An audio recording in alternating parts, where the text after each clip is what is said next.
Yo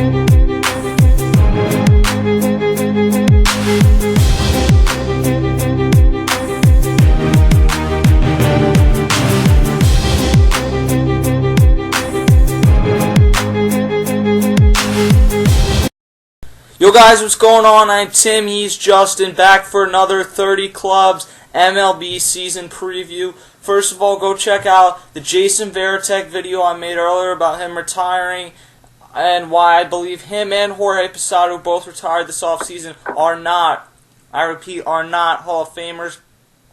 Hines Ward, a guy who in many people's opinion probably should have retired, was just released by the Steelers. I'm going to try and make a video about that tonight, but only so much time in the night, so we'll see what happens. If not, you can read some of my thoughts on Twitter at @CashColor_TRST. So Justin's here. We're going to get right into this preview. Last season, the Cincinnati Reds finished in third place, dropped to a 79-83 record. As I predicted at the beginning of the season, the Reds, after having one really nice season, took a drop off, and I said at that time that the Cincinnati Reds would be back and be a very dangerous team for 2012. Justin, who did they go out and get in the offseason that puts this team in a position to have better success?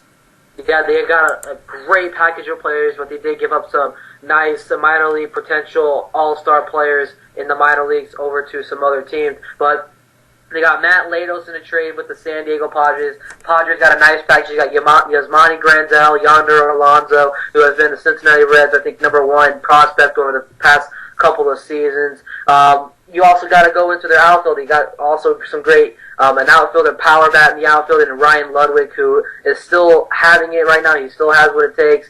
You also got Ryan Madsen, your former closer in the Philadelphia Phillies. You also got Wilson Valdez. In other minor league moves, they got Jeffrey Francis.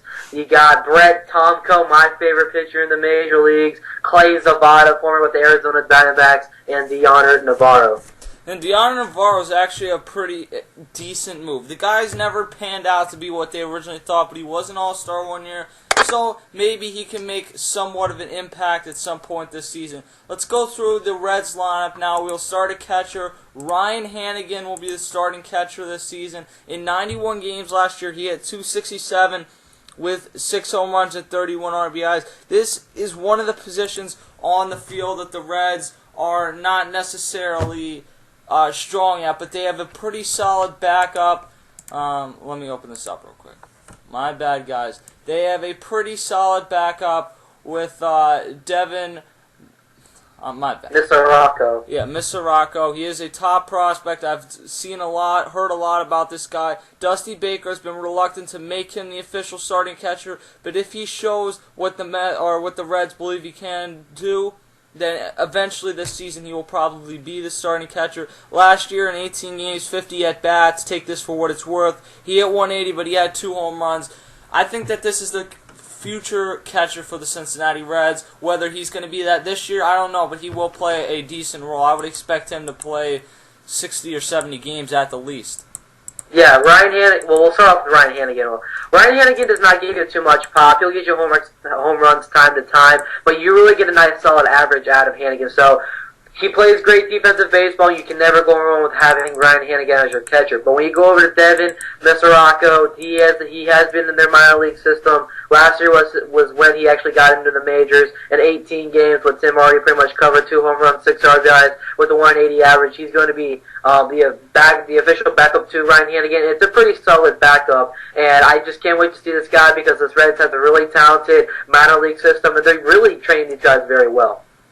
Over at first base, then, you have the 2010 National League MVP, Joey Votto, and while a lot of people felt that he could not back up what he did 2 seasons ago, he did do it again. And I don't know why people thought that, really, because the season before in 2009, the guy hit .322 with 25 home runs. That's a really solid year. And for the second time in his career last year, he went over 100 RBIs, dropped from 113 to 103. Still a good season, though. Hit .309 and 29 home runs. It's tough to complain about a .309 average, but I think Joey Votto can do better. The one thing that I noticed last year was that he increased his walks.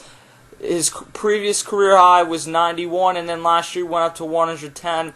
The steals were down a little bit. He wasn't as active on the base paths and he got caught a little bit more, so the success rate was not as good.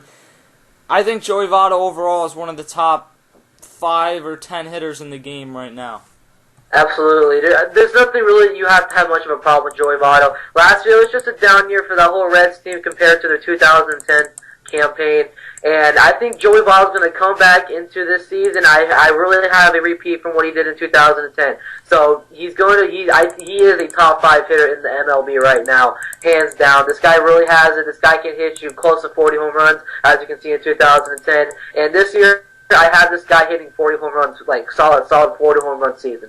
And there's nothing really you have to worry about. I mean, last year it was just a down. He struck out more than he did in his whole career. He struck out 129 times, got caught stealing 6 times. I think it was like the career high was 5 at the time in 2010. But he got caught stealing 6 times out of the 8 times he's stolen bases. So. Yeah, but I mean, even with that last year, a down season, with some of the upgrades that they made this offseason, if a down season is 300 and over 25 home runs, then it might still be good enough for the Reds to go win something. Over at second base, or backing him up, let me get to that first, you have Todd Frazier, who is a natural third baseman, but they're looking at him more over at first base. Last year, in 41 games, he hit .232 with 6 home runs and 15 RBIs, so he brings some pop off the bench. Over at second base, you have the guy with the most swag in the MLB, Brandon Phillips, one of the veteran players on this team, who is in, I believe, the final season of a 4-year extension he signed in like 2008. He's had some disputes over his new contract, but overall he's been one of the most consistent second basemen in the MLB. Well, we've seen other guys like Utley kind of struggle with injuries last year, and the last few seasons we've seen guys like Kinsler do the same. We've seen guys like Cano emerge. The one guy who's really been consistent for the last 5 or so seasons has been Brandon Phillips. Last year, he had a career-high average, 318 home runs, which is right around what he's going to give you. I know he had 30 in 2007, but for the most part, he's going to give you 18 to 20 home runs, and somewhere between 80 and 90 RBIs. He can steal some bases. He stole a lot more earlier in his career. The numbers have gone down over the past few seasons, as has the success rate of him stealing. But if the average is going up, it's probably worth it. And Brandon Phillips overall is one of the best second basemen in the MLB. Yeah, I mean, he plays you see him constantly on highlights. I mean, this guy plays tremendous defensive baseball, and as of late, he's been pretty good. And I do expect a repeat from the season. I think he can maintain at the end of the season a nice 300 average. He's going to get you about 20 home runs this year. I think he can make it back-to-back years with 18 home runs. I think he's going to be a solid. Tim, would you pull him at the number 3 hole in the lineup? Yeah, I mean, a lot depends on what they... I think I'd put Jay Bruce in the 3 hole. Brandon Phillips will probably bat second. Yeah, second or third. I mean, this guy overall has been terrific as of late, and I just still see a repeat. This guy still has it at a very older age, and he still has pop.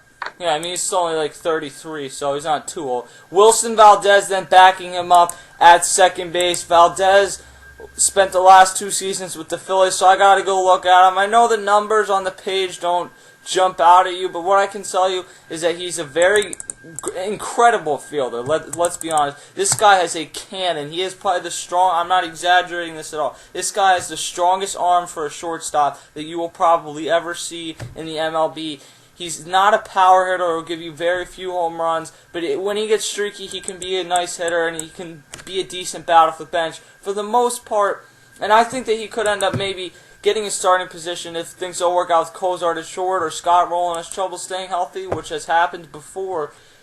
Wilson Valdez is a nice overall bench piece, and he's really fast off the bench too as well. So I think that Wilson Valdez is actually a very good pickup and an improvement over Paul Janisch, who has been this team's main utility guy. Even got some looks as a starter last year, but really just struggled, hitting .214 with 0 home runs and 23 RBIs. So, Justin, when it comes down to it, Wilson Valdez or Paul Janisch? I'm sticking with Wilson Valdez. I think he plays great, tremendous baseball. He plays great defense. You have a nice defensive infield, you should say, because Brandon Phillips plays great defensive baseball, and I am not doubting that Paul Janisch could possibly work his way back to being the starting shortstop. But I think, as a starting second or backup second baseman. But I'm gonna stick with Wilson Valdez for now, and he's still very young, and he's still coming up to 99 games. He did give you a nice decent average to end off the season, but I see him getting a little bit more playing time, and I could possibly see him having split time over with Zach Kozar at shortstop. And then back over at shortstop, you have Zach Kozar, who last season, I mean, he's I believe like 26 years old, hit .324 last year in 11 games. So that really doesn't mean nothing, but he showed a lot to them to make them think that he in the future could be a very good shortstop. Yeah, he came up in the Reds organization last year was when he actually made his major league debut in 11 games with the Cincinnati Reds. I see he has .324 average. I mean, that's obviously for only playing a certain amount of games. And he's going to be that everyday shortstop. He is very dangerous on the base path. He can steal you some bases, and we'll just see what the future lies ahead of him for Zach Kozar. And then you have Wilson Valdez and Paul Yanish, who will combine as backups there as well. So both of them will get a lot of looks in this infield because, well, for the most part, Brandon Phillips is going to play second base. But at shortstop, there are some questions with Zach Kozar. And then at third base, you have Scott Rowland, a guy who's when he's going, and he is up there in age at this point, but when he's going and not getting in fights with the managers, for the most part, he's had a very nice career. In 2010, he had 285, 20 home runs, and 83 RBIs. But then last year, 242, 5 home runs, 36 RBIs, could not stay healthy. That has really been the biggest issue throughout his career from his time with the Cardinals, with the Phillies, with the Blue Jays. With everyone he's been with, he has just not had a great success staying healthy. If that is the case, Wilson Valdez can also play over at third base. We saw it during Roy Halladay's no-hitter against the Reds in the playoffs the other year when Polanco was hurt. You saw Wilson Valdez shift over to third base. He has the arm to play third base. So overall, I think that if you look at him, Scott Rowland, if he can stay healthy, is obviously the best third baseman on this roster, and he's still a top 15 third baseman. I'm just not sure he can stay healthy, and he's still a good fielder too. Yeah, there's no doubt about it. Scott Rowland is going up the age, but Tim, let me ask you, I think there's a solid maybe 2 more years out of Scott Rowland. Do you agree with that? I don't know. It all really depends about the health, and I'm just not sure. If he can stay healthy, for sure, yeah, 2 years at least. But I'm not sure about the health. That's the problem. Yeah, and then when you go over to their backup, you got one of my favorite Reds players. I think he's probably one of my favorite Reds player on the roster, Juan Francisco. And this guy has spent time up and down from the minors to the majors, and this guy is going to be a really guy you want to watch out for. Over the past couple of years, he does give you home runs time to time. Last year, in 2011, 15 RBIs, 3 home runs. He will give you home runs time to time. He's still young, but he has not had that full season. And when you look at his minor league numbers, this guy can give you a nice average. He's kind of dangerous on the base path, and he's going to be somebody that's going to help out the Reds in the future once he gets a lot more help with from Joey Votto and Jay Bruce. No question, he's still pretty young. I don't know if his destiny is necessarily to be a starter, although, as we mentioned, if Scott Rowland gets hurt, he would actually probably be the first option. It all depends about how he's playing off the bench, how Wilson Valdez is playing off the bench, because I think that those are going to be the 2 guys that get the looks, and even Frazier might. So the Reds have put themselves in a position where if Scott Rowland stays healthy, great, but if not, they have a few backups that can get the job done at the very least until they could trade for someone else, which, the Reds really went out and did a lot of moves this offseason, so the idea of them being able to trade for someone huge at the deadline does not seem too likely. Chris Heisey will be the starter in left field. He will share time with Ryan Ludwig, so it's more of a platoon situation. Chris Heisey last season in 120 games, hit .254 with 18 home runs and 50 RBIs, and then you compare that to Ryan Ludwig, who was a career minor leaguer, really just struggled to find a team, then broke out for a few years with the Cardinals, has had trouble staying healthy, spent last season with the Padres, and then finished off with the Pirates, where he did not play well at all. Hit .237 last year, 13 home runs, and 75 RBIs. it's a nice platoon, but at this point, don't expect the Ryan Ludwig that you were getting 3 or 4 years ago. Yeah, Ryan Ludwig. Chris Heisey, he does play great outfielding type of baseball, great defensive baseball.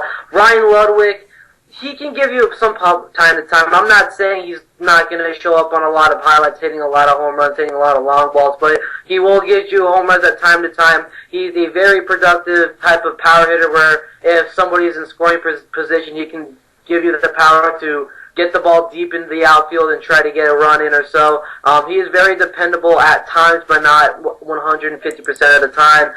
Chris Heisey, he's going to be the starting outfielder. I thought there could be a nice competition between Ludwig and Heisey, so I think that could be another competition when you head into spring training for the Cincinnati Reds. Backing, or as we look over to center field, then you have Drew Stubbs, another guy who was a big breakout player during that 2009 season. Drew Stubbs last season hit .243 with 15 home runs and 44 RBIs. You would like to see him get that average back over .250.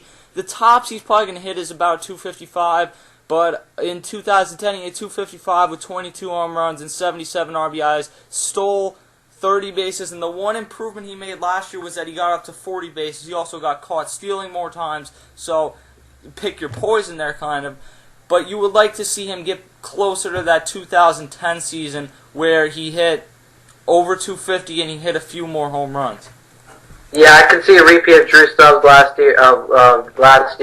I think he is totally suitable of getting his average up to .250, and I think he can do it. I think he can improve it over .250. I think .255. I wouldn't say up to .260, but I think .250 is where I would put Drew Stubbs at when he's on average wise. And then over in right field, you have Jay Bruce will be your starting right fielder, one of the more underrated younger players in MLB. He's still only like 25 years old. He'll be 26, I think, early in the season. And a lot of reports are coming out that he came into camp a little bit lighter than normal. That's from Reds.com. Last year he had .256, 32 home runs, and 97 RBIs, stole 8 bases, but got caught 7 times. So overall, base-wise, he's able to steal, but if you're going to get caught as many times as you steal, it doesn't really help your team that much. And then backing him, or if you go back to 2010, he had .281 with 25 home runs and 70 RBIs. So while the average dropped drastically, if you're going to get 27, almost 30 more RBIs and 10 more home runs, then you'll probably take what he gave you in 2011. Yeah, Jay Bruce, ever since he made his debut in 2008 for the Cincinnati Reds, he has given you a double number of home runs. This guy is a potential NL MVP candidate, and I think he's going to be a sleeper for MVP candidate because this guy can go into each season and hit you 25 plus home runs. And ever since 2010, this guy has just been phenomenal. And there's just a loss of words. I can't really pronounce. This guy is just amazing. Hitting wise, this guy has power, and there's a bright future ahead of him. Yeah, and he's already made some pretty solid impacts so far in his career, so he is certainly someone to look at. Let's go over to their starting pitching. Johnny Cueto is now the ace. Edison Volquez, who had one good year and essentially just struggled to ever get back there, is gone now. We'll get to that in a second. Johnny Cueto, who has shown some nasty stuff, but the innings-wise has kind of been the problem. Last year, 9-5, but a .231 ERA in 24 games. And as a legit starter, you got to be over 30 starts to really consider a really good season in 200 innings, which he's never done. But every other season of his career is over 30 starts. But the ERA, the lowest before that, was .364. If you look at what Johnny Cueto did last season, to go from .364 to .231 in 24 games, I don't think it was a fluke. He's still pretty young. He's only 26 or 27, so he's right about ready to hit his prime.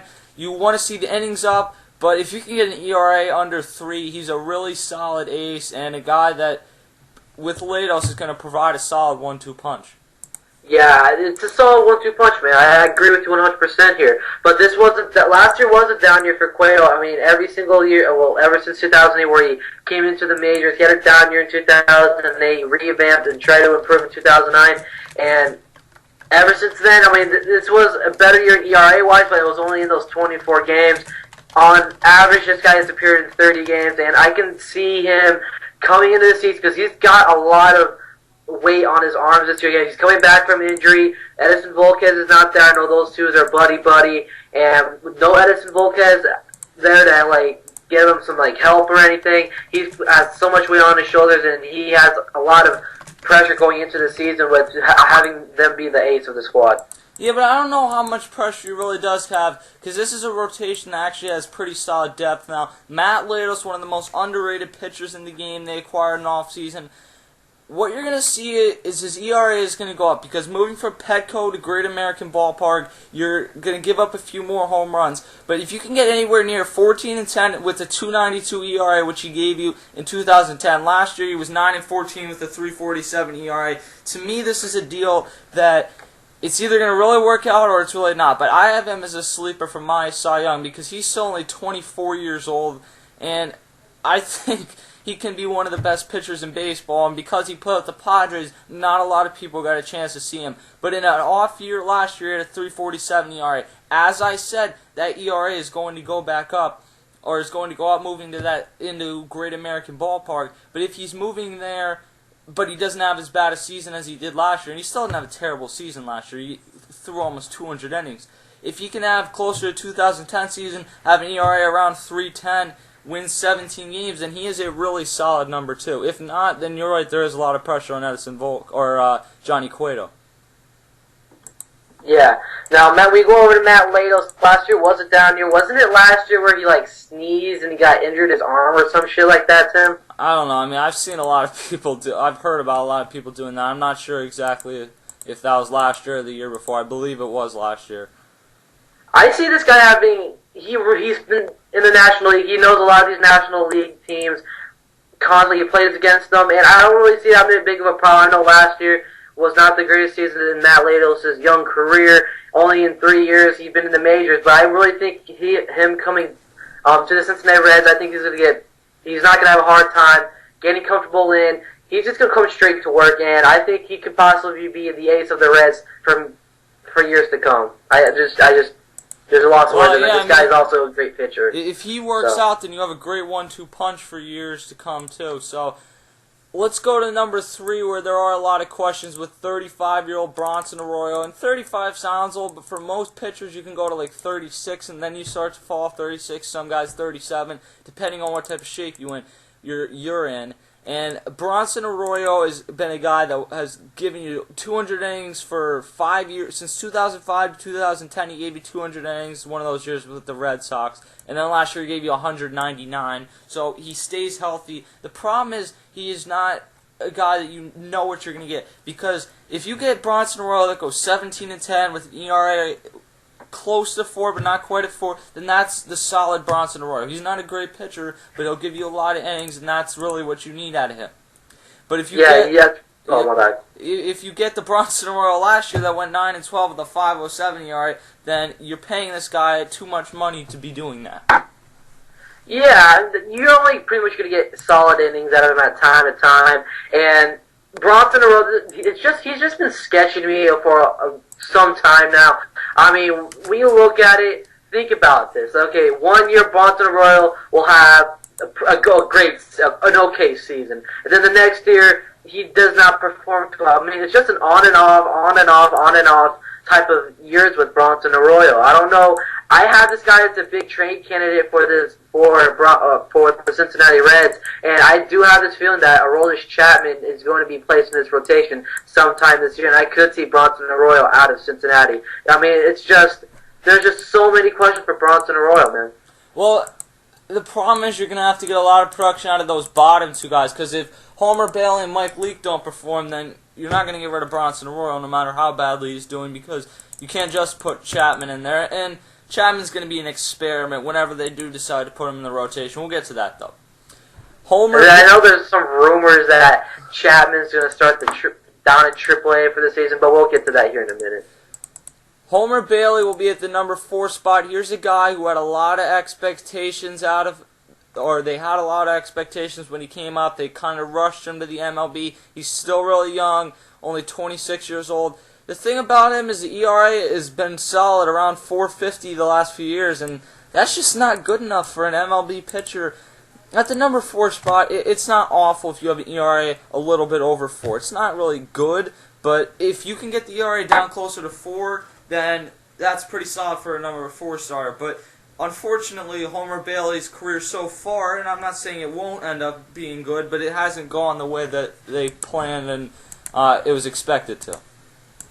Yeah, man. Homer Bailey, he also been affected by injury at times, and I've been reading a lot of these injury reports, and I think Homer Bailey is set to go. They think he's 100% healthy, and when he comes into this season, the number 4 hold, he could be a pretty decent number 4, but we'll just have to see and weigh if this is a season where he can try and revive his young career. And then at the number 5 spot, you have Mike Leake, a guy who had a very solid start to his career in 2010, but ended up with a slow finish. Went 8-4 with a 4.23 ERA. 2011, besides the getting caught for stealing at some, like, what was it, a clothing shop, a department store? Yeah, it was a thrift shop. It was like a department, like a thrift shop. I don't know. It was like some clothing, and like he walked out of the store, and they thought, and I guess like one of the people like did not scan a T-shirt or whatever, and they thought they were stealing it or some shit like that. Nah, that sounds like an excuse for celebrity. Regardless, I mean, if you steal from if you steal from a thrift shop, that's pretty low. But I think it was a department store. I doubt that he stole from a thrift shop, though. I still have a question with that. If you're in the MLB, and he might not make too much because he's still young, but you make more than the average person. So if you can't figure out how to make your money to the point where you have to not only go to a thrift shop, but that you're buying from a thrift shop, that's pretty bad. But 2011, he had a nice season, 12-9, 3.86 ERA. That's really solid for your number 5 starter. So I think you'll take that. Aroldis Chapman now.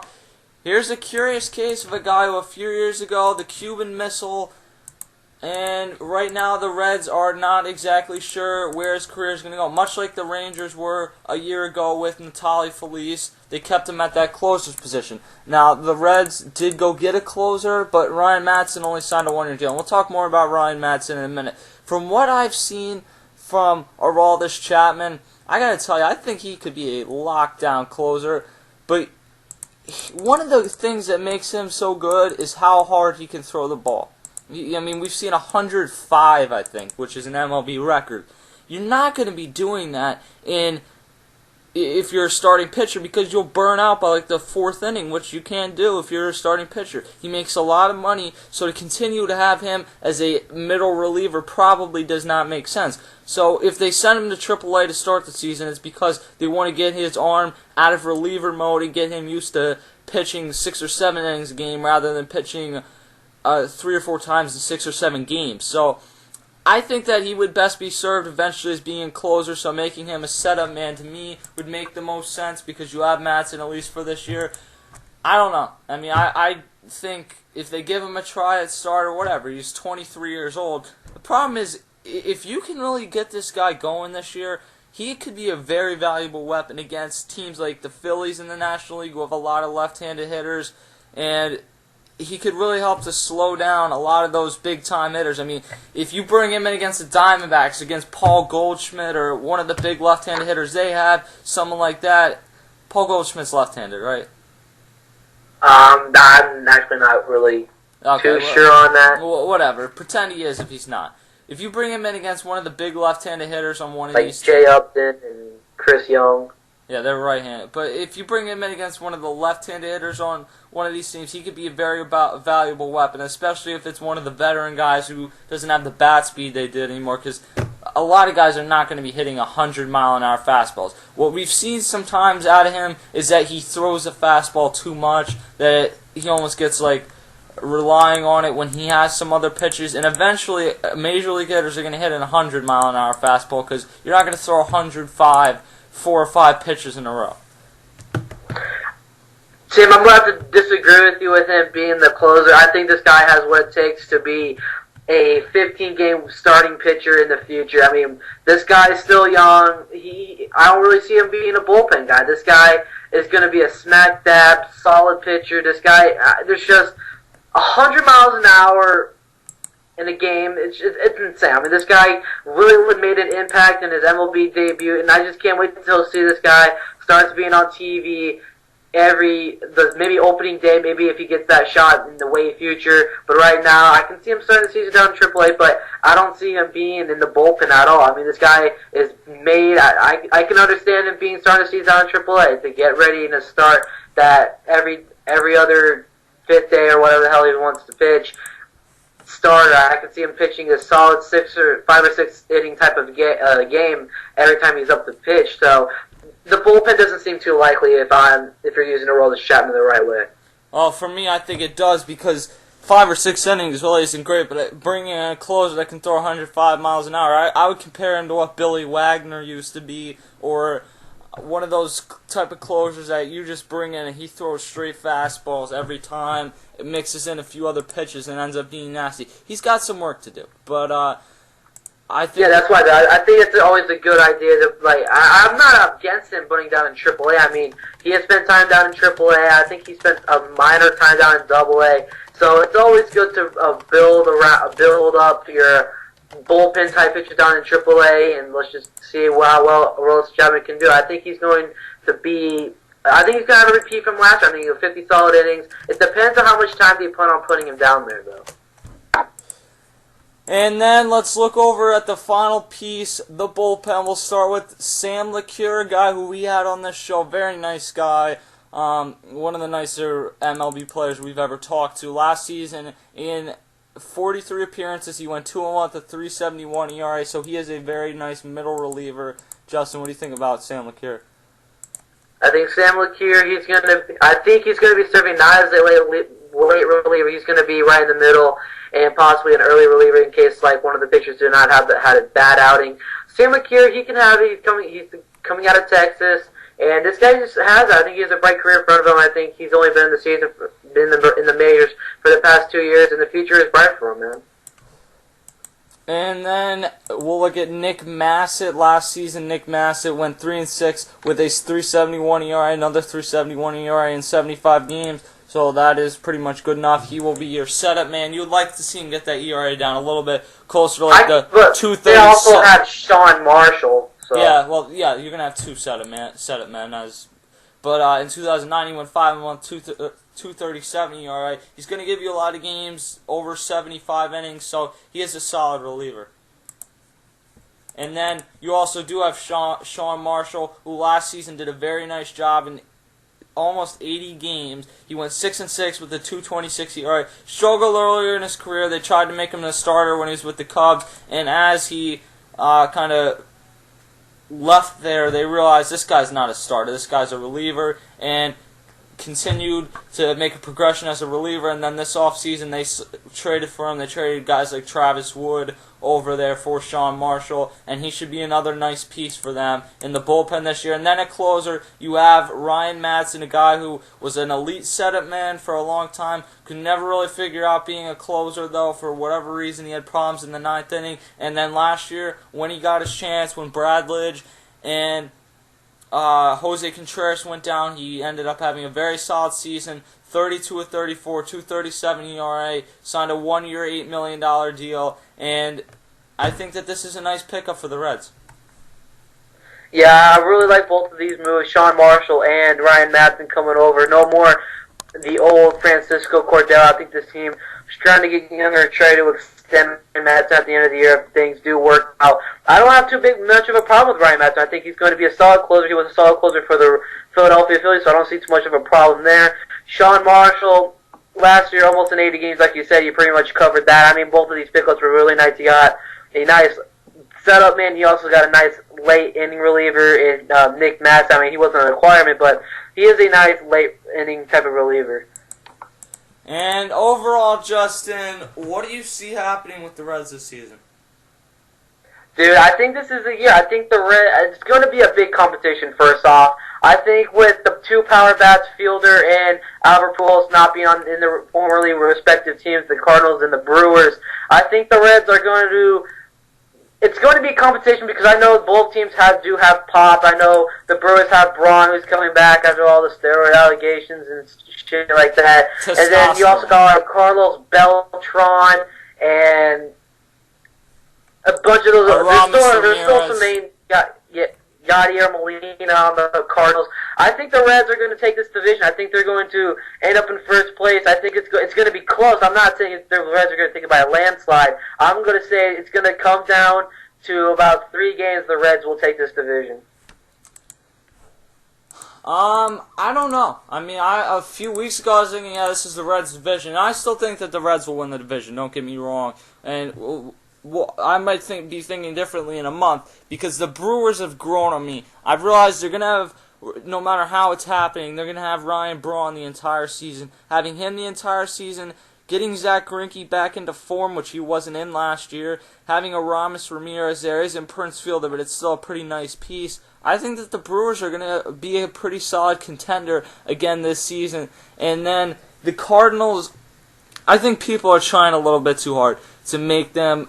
I think that they'll be in the race through like July and August, but my ultimate feeling with the Cardinals is that they're going to fade because while Beltran and a few of the other people they got basically equal the stats Albert Pujols makes, it's not that simple. You don't just plug in numbers and that automatically makes your team. There's a lot more to that, and ultimately I think that that's going to hurt the Cardinals. And I think that this is the Reds' year. They went out, they had a great offseason, and I expect that the Reds will make a big run this year in the playoffs. The problem is, and this is something I was saying on my Twitter earlier, I think that every team has at least one World Series contender, and there has never been a season before that I have said that. And a lot of times, teams that you don't think are going to be World Series contenders end up being that. But if you look around the divisions, you have in the NL East, teams that could legitimately make a World Series run. The Phillies could make one.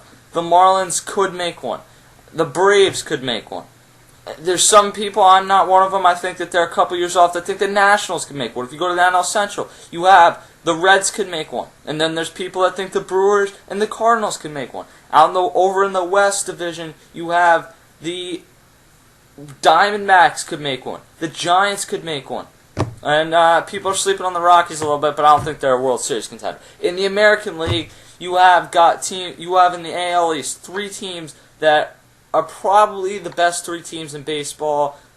No, well, let me take that back a little bit. They're 3 of the top 5 best teams in baseball. You have the Rays, the Red Sox, and the Yankees. And then in the AL Central, you have the Tigers, who had a very good offseason, bringing in Prince Fielder. And there's still some questions about who's after Verlander in that rotation, but they're solid. And who knows what other teams could do in that division. And then in the AL West, while you have 2 terrible teams, you have 2 really good teams in the Angels and the Rangers. So I'm not trying to overhype this to get you guys to watch videos. This is truly what I think, because I didn't do this last year. I didn't feel that there were this many World Series contenders. I have never really had a tough time picking divisions before. I've had a very tough time doing that. I've made, for the most part, who I think is going to win, and I've had a very tough time picking who I think is going to win in the playoffs. Usually that's a thing where I sit down for half an hour and really break down lineup versus lineup. It's not that simple this year. So me and Justin are going to be here. We're going to be here on the Blitz Hardcore podcast this summer. We're going to be hosting the MLB Franchise podcast. So a lot to look forward to. You don't get any better baseball coverage than on the Real Sports Talk and MLB baseball blogs. We'll see you guys later.